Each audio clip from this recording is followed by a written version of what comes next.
velatra kokoa amin'ny resaka ady hevitra zany a momba ny agribusiness dia horesahana efa misy lohahevitra maromaro horesahana ao anatiny resaka investissement finance dia resaka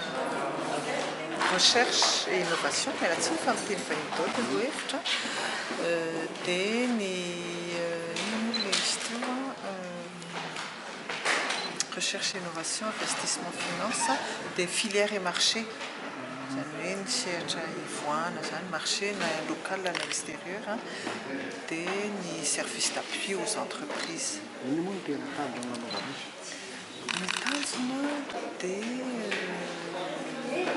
Zay zany tena fototra ijoroan'ilay Agrinova angamba ny aloha nitondrako azy voalohany hoe ilay Agrinova io dia fikambanana izay manana tanjona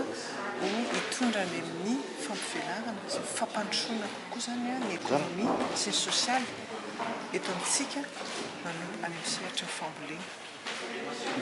Tsisy atsika hoe iny amintsika ny fambolena ny tokony levier de développement voalohany indrindra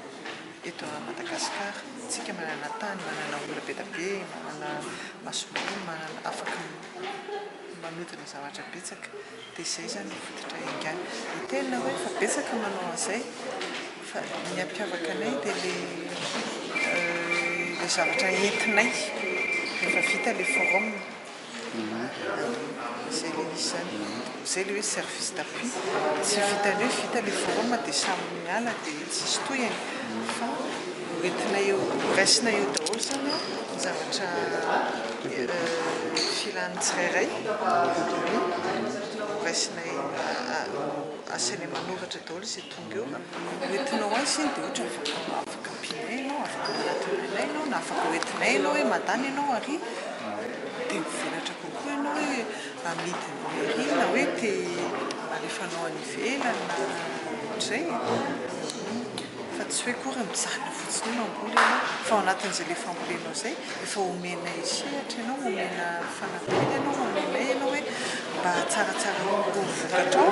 hampitombo vokatrao hatsaratsara kokoa le qualité le kalitaony amena formation ianao na hoe mandany ianao makary dia izao ny ataonao zay fotsiny zany izy mety efa am'izay. Le agnaranao dia ndraiky Muriel Ravelson, ça, ça nous flou, on est fikambanana, Agrinova, Ravelson.